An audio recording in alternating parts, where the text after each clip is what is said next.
ನಮಸ್ತೆ 24x7 ಕನ್ನಡ.com ಸ್ವಾಗತ ಸುಸ್ವಾಗತ. ನಮ್ಮ ಜೊತೆ ನಗರಸಭಾ ಸದಸ್ಯರಿದ್ದಾರೆ. ನಮಸ್ತೆ ಮೇಡಮ್. ನಮಸ್ತೆ ಸರ್. ನಮ್ಮ ತಮ್ಮ ಹೆಸರು ಸರ್, ನಿಮ್ಮ ಹೆಸರು? ಮೇಡಮ್, ಯಾವ ನಗರಸಭಾ ಪಂಚಾಯತಿ ಗೆದ್ದಿರೋದು? ಹೊಸಪೇಟೆ ನಗರಸಭೆಯಲ್ಲಿ ಗೆದ್ದಿರೋದು ಸರ್. ಇದ ಮೊದಲ ಬಾರಿ ಗೆದ್ದಿರೋದಾ? ಇದು ಲಾಸ್ಟ್ ಟೈಮ್ ನಮ್ಮ ಅಪ್ಪ ಗೆದ್ದಿದ್ರು. ರಾಜ್ಯಸಭಾ ಅಂತಂದಿದೆ.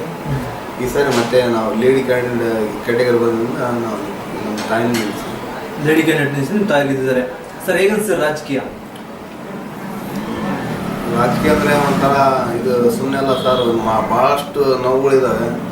ಅದನ್ನ ಇದು ಮಾಡ್ಬೇಕಂದ್ರೆ ನಮಗೆ ಒಂದು ಅನುಭವ ಬೇಕು ಸರ್. ಇದು ಪಬ್ಲಿಕ್ ಬರೇ ರಾಜಕೀಯ ಅಂದರೆ ಒಂದು ಬರೇ ದುಡ್ಡು ತಿಂತಾರೆ ಹಂಗೆ ಅಂತಂದು ಹೇಳ್ತಾರೆ ಪಬ್ಲಿಕ್. ಅದನ್ನ ಅವ್ರ ಹತ್ರ ನಾವು ಒಳ್ಳೆ ಕೆಲಸ ಅಭಿವೃದ್ಧಿ ಮಾಡಿ ಕೆಲಸ ಮಾಡ್ಬೇಕಂತಂದೇಳಿ ಒಂದು ಅನಿಸಿದೆ. ಜನರ ಸೇವೆ ಮಾಡ್ಬೇಕಂತ ಮಾಡ್ಬೇಕಂತೇಳಿ ನಮ್ಗೊಂದು ಆಸೆ. ಅದಕ್ಕಾಗಿ ನಿಂತು ಸರ್. ಈ ಸಲ ಗೆದ್ದಂಥ ಸಂದರ್ಭದಲ್ಲಿ ನಿಮಗೆ ಟೋಟಲ್ ಓಟ್ ಎಷ್ಟು ಸರ್? ಟೋಟಲ್ ಒಟ್ಟು ಇದು ನಮಗೆ ಬಿದ್ದಿರೋದಂತ 998. ಎಷ್ಟು ಲೀಡಿಂಗ್ ಓಟಿಂದ ಗೆದ್ದಿದೆ ಸರ್? 287 ಓಟಿಂದ ಗೆದ್ದಿದ್ದೀರಾ ಸರ್. ಏನೇನು ಕಾರ್ಯಕೆಲಸಗಳು ಮಾಡಬೇಕು ನಿಮ್ಮ ಅಧಿಕಾರಾವಧಿ ಇನ್ನೂ ಶುರುವಾಗುತ್ತೆ. ಏನೇನು ಕಾರ್ಯಕೆಲಸ ನಿಮ್ಮ ಕ್ಷೇತ್ರಕ್ಕೆ ಮಾಡ್ಬೇಕು ಅಂದ್ಕೊಂಡಿದ್ದೀರಾ? ನಮ್ಮ ವಾರ್ಡ್ಗೆ ಸರ್ ಒಂದು CC ರೋಡ್ ಇಲ್ಲ, ಒಂದು ಒಳ ಚರಂಡಿ ವ್ಯವಸ್ಥೆ ಸರಿಯಿಲ್ಲ, ಒಂದು ಹೊರ ಚರಂಡಿ ವ್ಯವಸ್ಥೆ ಕೂಡ ಸರಿಯಿಲ್ಲ. ಹಾಗೆ ಮತ್ತೆ ಮಕ್ಕಳಿಗೆ ಇದು ಅಂಗನವಾಡಿ ಇದಿಲ್ಲ, ಅಂಗನವಾಡಿ ವ್ಯವಸ್ಥೆ ಇಲ್ಲ, ಅವ್ರಿಗೆ ಸರಿಯಾದ ವ್ಯವಸ್ಥೆ ಇಲ್ಲ. ಭಾಳಷ್ಟು ಇದು ಸರ್. ಮತ್ತು ಭಾಳಷ್ಟು ತೊಂದರೆಗಳಿವೆ ಸರ್ ನಮ್ಮ ವಾರ್ಡ್.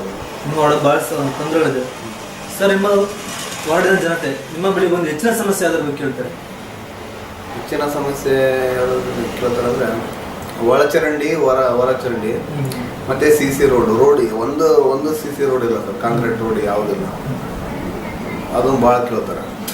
CC ರೋಡಿಗೆ ಜಾಸ್ತಿ ಕೇಳ್ತಾರೆ ಅಂತ ಹೇಳ್ತಿದ್ದೀರಾ ಸರ್. ಈಗ ರಾಜಕೀಯ ಬರೋಕ್ಕೆ ಯಾರೋ ಗುರುಗಳಂತಾರೆ ಇದ್ರೆ? ನಮ್ಮ ರಾಜಕೀಯದಲ್ಲಿ ಬರೋ ಗುರುಗಳಂದರೆ ಇದು ರೆಹಮಾನ್ ಸಾಬ್ ಅಂತಂದು ಹೇಳಿದ್ದಾರೆ. 81 ರೆಹಮಾನ್ ಸಾಬ್ ಅಂತ ಅವ್ರ ಗುರು. 81 ಸರ್ ನಿಮ್ಮ ಗುರುಗಳು ಅಂತ ಹೇಳ್ತಿದ್ದಾರೆ ಸರ್. ನಿಮ್ಮ ಕುಟುಂಬದಲ್ಲಿ ಯಾರು ಹಿಂದೆ ಇದ್ದಾರೆ ರಾಜಕೀಯದಲ್ಲಿ? ನಮ್ಮ ಕುಟುಂಬದಲ್ಲಿ ಯಾರಿಲ್ಲ ಸರ್. ನೀವೇ ಮೊದಲು ರಾಜಕೀಯ ಬಂದಿರೋದು? ನಮ್ಮ ಅಪ್ಪವರು ರಾಧಾ ಸಾಬ್ ಅಂತಂದೇಳಿ ಅವರೇ ಬಂದಿರೋದು. ಮೇಡಮ್, ನಿಮ್ಮ ಓಟಾಗಿ ಗೆಲ್ಸಿದ ಜನತೆಗೆ ನಮ್ಮ ಮೂಲಕ ಏನು ಹೇಳಕ್ಕೆ ಇಷ್ಟಪಡ್ತೀರಾ? ಅಲ್ಲ, ಅವ್ರಿಗೆ ಕೃತಜ್ಞತೆ ಹೇಳಕ್ಕೆ ಇಷ್ಟಪಡ್ತಾರೆ. ಅವ್ರಿಗೆ ಏನು ಹೇಳಕ್ಕೆ ಇಷ್ಟಪಡ್ತೀನಿ? ನಿಮ್ಮ ಓಟಾಗಿ ಗೆಲ್ಸಿ ಸ್ಥಾನ ಬರೋಕ್ಕೆ ಜನತೆಗಳ ಕಾರಣ ಅವರು ನಮ್ಮ ಫ್ರೆಂಡ್ಸ್ ಭಾಳ ಸಾಥ್ ಕೊಟ್ಟಿದ್ದಾರೆ ಸರ್. ಎಷ್ಟು ಅವರಿಗೆ ನಾವು ಋಣ ತೀರ್ಸೋಕ್ಕಾಗಲ್ಲ. ಆಮೇಲೆ ನಮ್ಮ ಓಣಿ ಜನತೆಗೆ ಹೇಳೋಕ್ಕೆ ನಮಗೆ ಇದು ಒಂದು ಋಣ ತೀರ್ಸೋಕ್ಕಾಗಲ್ಲ ಸರ್ ಅವ್ರದ್ದು. ಯಾಕಂದ್ರೆ ಅಷ್ಟು ನಮಗೆ ಭಾಳ ಸಾಥ್ ಕೊಟ್ಟಿದ್ದಾರೆ. ಒಂದು ಅವಕಾಶ ಮಾಡಿಕೊಟ್ಟಾರೆ. ಒಂದು ಒಳ್ಳೆ ಅಭಿವೃದ್ಧಿ ಮಾಡೋಕೆ ಒಂದು ಅವಕಾಶ ಕೊಟ್ಟಿದ್ದಾರೆ. ಅವ್ರಿಗೆ ಭಾಳ ಧನ್ಯವಾದಗಳು ಸರ್. ಧನ್ಯವಾದ ಇಷ್ಟಪಡ್ತೀರಾ ಮೇಡಮ್? ಉಳಿದ ಸದಸ್ಯರಿಗೆ ಏನು ಹೇಳಕ್ಕೆ ಇಷ್ಟಪಡ್ತೀರಾ? ನಮ್ಮ ನಗರಸಭಾ ಉಳಿದ ಸದಸ್ಯರಿಗೆ ಏನು ಹೇಳಕ್ಕೆ ಇಷ್ಟಪಡ್ತೀರಾ ಸರ್? ನಮಗೇನಂದರೆ ಯಾವುದೇ ಪಕ್ಷ ಆಗಲಿ ಸರ್, ಇವತ್ತು ಕಾಂಗ್ರೆಸ್ ಆಗಿರ್ಬೋದು, BJP ಆಗಿರ್ಬೋದು, ನಗರಸಭೆ ಸದಸ್ಯರುಗಳಿಗೆ ಏನು ಹೇಳ್ಬೇಕಂತಂದರೆ ಎಲ್ಲ ವಾರ್ಡ್ ಒಂದೇ ರೀತಿ ಒಂದೊಂದು ವಾರ್ಡ್ ಚೆನ್ನಾಗಿರ್ತದೆ ಸರ್. ಕೆಲಸ ಒಂದೊಂದು ವಾರ್ಡ್ ಚೆನ್ನಾಗಿ ಹಿಂದುಳಿದು ಪೂರಾ ವರ್ಕ್ ಆಗಿರೋದಲ್ಲ. ಆ ಕಾರಣದಿಂದ ಅವ್ರು ಒಂದು ಕೋಆಪ್ರೇಟ್ ಮಾಡ್ಬೇಕಂತಂದೇಳಿ ಈ ವಾರ್ಡ್ನಲ್ಲಿ ಭಾಳ ಸಮಸ್ಯೆ ಇದೆ. ಈ ವಾರ್ಡ್ನಲ್ಲಿ ಸ್ವಲ್ಪ ಒಂದು ದುಡ್ಡು ಅಮೌಂಟ್ ಜಾಸ್ತಿ ಶಾಂಕ್ಷನ್ ಮಾಡೋಕ್ಕಂತಂದೇಳಿ ಒಂದು ಅವಕಾಶ ಕೊಡ್ಬೇಕಂತಂದೇಳಿ ಅವರಿಗೆ ನಾವು ಹೇಳೋದು ಸರ್. ಏನೇ ಅನುದಾನ ಬಂದರೂ ಯಾವುದಕ್ಕೆ ಬಡ ಪೂರತೆ ಇರುತ್ತೆ, ಅದಕ್ಕೆ ಹೆಚ್ಚು ಅನುದಾನ ಕೊಡ್ಬೇಕಂತ ಕೇಳಕ್ಕೆ ಇಷ್ಟಪಡ್ತಾರೆ ಸರ್. ಧನ್ಯವಾದ ಸರ್. ಇಷ್ಟು ಮಾತಾಡ್ತೀವಿ. ಎಷ್ಟು ಅವ್ರಿಗೆ ಮಾಡಿದ್ರೆ ನಾವು ಕಮ್ಮಿನೇ ಸರ್. ಈ ನಮ್ಮ ಓಣಿ ಚಲೋದ್ಗೇರಿ ಓಣ್ಯಾಗ ಎಷ್ಟು ಮಾಡಿದ್ರೆ ಕಮ್ಮಿನೇ. ನಮ್ಗೆ ಭಾಳ ಇಷ್ಟಲಿದ್ದ ನಮ್ಗೆ ವಿಶ್ವಾಸ ಮೇಲೆ ಆ ಜನ ಹೆಣ್ಮಕ್ಳು ಹೊಟ್ಟೆಗಿಕ್ಕಿ ನನಗೆ ಹೊಟ್ಟೆಗಿಕ್ಕಿ ಓಟ್ ಹಾಕ್ತಾರೆ ಸರ್. ಅಷ್ಟು ನಂಬಿಕೆ ಐತೆ. ಜನರ ಮೇಲೆ ನಂಬಿಕೆ ಇದೆ. ಐತೆ ಜನ ಕೆಲಸಗಾರಗಳ ನಂಬಿಕೆ ಬಂದೇ ಬರುತ್ತಲ್ವ ಮಾಡಿದ್ರು ನೋಡಿ ಸರ್. ಅದು ಹೊಸ ಪಾರ್ಟಿ, ಅವ್ರು ಕಾಂಗ್ರೆಸ್ ಪಕ್ಕ ಮಂದಿ. ನಾನು ಬಂದಾಗ ಅವ್ರು ಬಿಡ್ತಾರ, ನನಗೆ ಓಟ್ ಹಾಕ್ತಾರೆ. ಇನ್ನೊಬ್ಬ ಚಿದಾನಂದಪ್ಪ ಅಂತಾರೆ ಸರ್, ಆತ ದೊಡ್ಡವ್ರಿಗೆ ನಂಬೇಡ ಸರ್. ಇನ್ನು 6 ಗಂಟೆಗೆ ನಮ್ಮ ಫಿನಿಶ್ ಆಗ್ತೈತೆ. ಅವ್ರ ಮಕ್ಕಳಿಗೆ ಪೋಲಿಂಗ್ ನಡೀತೈತೆ. ಮಕ್ಕಳಿಗೆ ಓಟ್ ಹಾಕ್ಬರ್ರಿ, ಅಪ್ಪ ಸಾಯ್ತಾನ 1 ಗಂಟೆಗೆ 6 ಗಂಟೆಗೆ ಸಾಯ್ತಾನಂತ.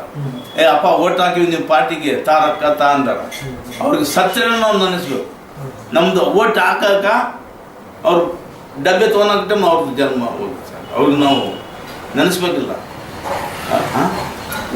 ನಮ್ದೆಲ್ಲ ಮುಗ್ದೆ ಸರ್. ವಕೀಲ್ ಸರ್ ಇದ್ರಾಗ ಕೋರ್ಟ್ನಾಗ ವಕೀಲ್ ಅವರು ಒಂದು ಒಳ್ಳೆ ಆರಾಮಿದ್ದಲ್ಲ, ಅವ್ರಿಗೆ ಒಂದು ಯಾವುದೇ ಒಂದು ಕಾರಣದಿಂದ ಆರಾಮಿಲ್ಲ. ಅವತ್ತಿನ ದಿನಾನೇ ವೋಟಿಂಗ್ ನಡೀತಾ ಇದೆ, ಪೋಲಿಂಗ್ ನಡೀ ಟೈಮಿಗೆ ಏನಾಯ್ತು ಅಂದ್ರೆ ಅವರಿಗೆ ಫುಲ್ ಸೀರಿಯಸ್ ಆಗಿದೆ, ಗ್ಯಾರಂಟಿ ಇಲ್ಲ. ಅವ್ರು ನಮ್ಮ ಮೇಲೆ ಎಷ್ಟು ಅಭಿಮಾನ ಇದ್ದಾರೆ ಅಂದ್ರೆ ಅಷ್ಟು ಅಭಿಮಾನ. ಮಕ್ಕಳಿಗೆ ಅವ್ರ ಪರಿಸ್ಥಿತಿ ಕೆಟ್ಟದೈತೆ. ಅವ್ರನ್ನ ಇದು ಹಾಕಕ್ಕ ಇದಿಲ್ಲ, ಅವ್ರ ಗ್ಯಾರಂಟಿ ಇಲ್ಲ. ಡಾಕ್ಟರ್ ಅವ್ರು ಇನ್ನೊಂದು 10 ನಿಮಿಷದಲ್ಲಿ ಹೋಗ್ಬೋದು, ಸಾಯ್ಬೋದು, ಅವ್ರು ತೀರ್ಕೋಬಹುದು. ಅವ್ರು ಅಷ್ಟು ನನ್ನ ಮೇಲೆ ಅಭಿಮಾನ ಇದೆ ಅಂದ್ರೆ ಮಕ್ಕಳಿಗೆ ಓಟ್ ಹಾಕಿ ನಮ್ಗೆ ಓಟ್ ಹಾಕಿ ಬಂದಾರ.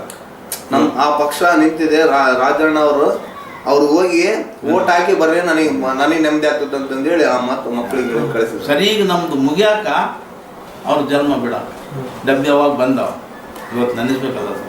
ಥ್ಯಾಂಕ್ ಯು ಸರ್, ಇಷ್ಟು ಮಾತಾಡ್ತಾರೆ.